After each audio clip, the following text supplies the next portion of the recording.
Was Jesus real, or is he merely a myth told and believed by over 2 billion people all over the world?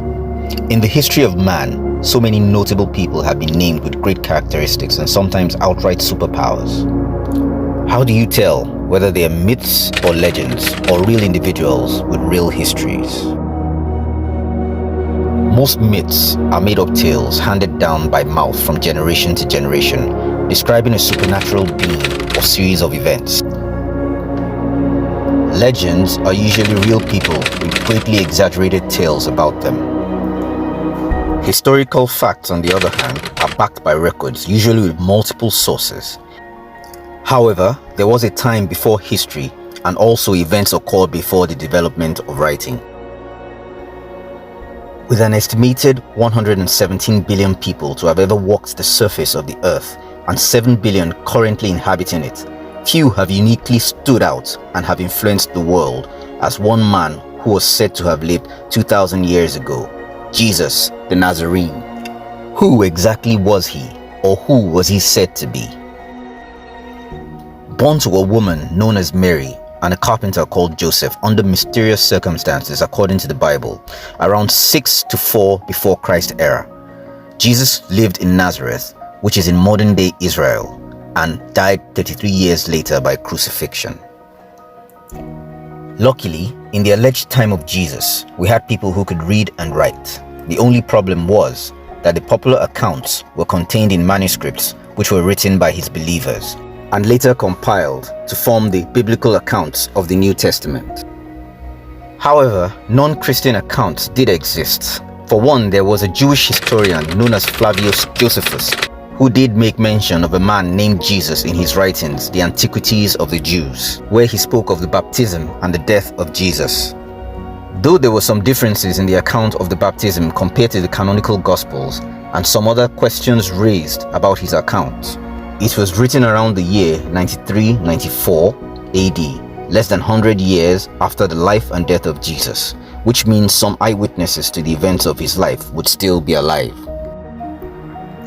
A Roman historian and senator, Tacitus, also wrote about Jesus, his execution by Pontius Pilate, and the existence of early Christians in Rome in his works around 116 AD.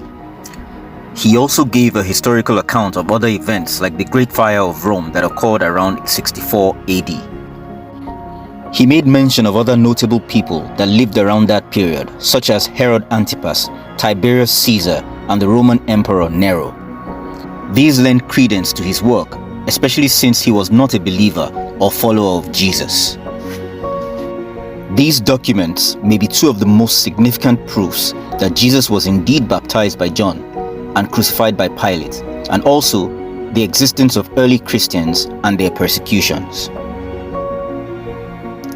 In his work, which has been translated to English from Latin, Tacitus, after speaking about the six-day fire of Rome, said, "But of all human efforts, all the lavish gifts of the emperor, and the propitiations of the gods did not banish the sinister belief that the conflagration was the result of an order. Consequently, to get rid of the report, Nero fastened the guilt and inflicted the most exquisite tortures on a class hated for their abominations, called Christians by the populace. Christus, from whom the name had its origin, suffered the extreme penalty during the reign of Tiberius at the hands of one of our procurators, Pontius Pilatus. And the most mischievous superstition, thus checked for the moment, again broke out not only in Judea, the first source of the evil, but even in Rome, where all things hideous and shameful from every part of the world find their center and become popular. Accordingly, an arrest was first made of all who pled guilty. Then upon their information an immense multitude was convicted, not so much of the crime of firing the city, as of hatred against mankind." Mara, son of Serapion, was a Stoic philosopher from the Roman province of Syria. He wrote a letter to his son sometime between 73 AD and the 3rd century, which contained yet another non-Christian reference to the crucifixion of Jesus. He spoke of the unjust treatment of 3 wise men in the letter: the murder of Socrates, the burning of Pythagoras, and the execution of the wise king of the Jews. He was thought to be a pagan, and the letter included no Christian themes. The Roman historian Suetonius also made references to early Christians and their leaders in his works, The Life of the 12 Caesars, written in 121 CE. The Babylonian Talmud in a few cases includes possible references to Jesus, using the terms Yeshu, Yeshu HaNatzri, Ben Stara, Ben Pandera. Though it is not clear if these references are to Jesus or to other people, or if these passages have been altered. If we really want to look at these facts without bias, we need to talk about the accounts of his early followers, who wrote most of the New Testament. First of which was Paul the Apostle, who wrote a number of letters to the early believers.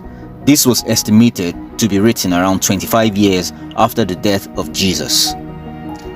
Other accounts of the life and works of Jesus were written in the Gospels and dated around 40 years after his life and death, which means again, there must have been people alive who were witnesses to the life of Jesus and who could have debunked their claims.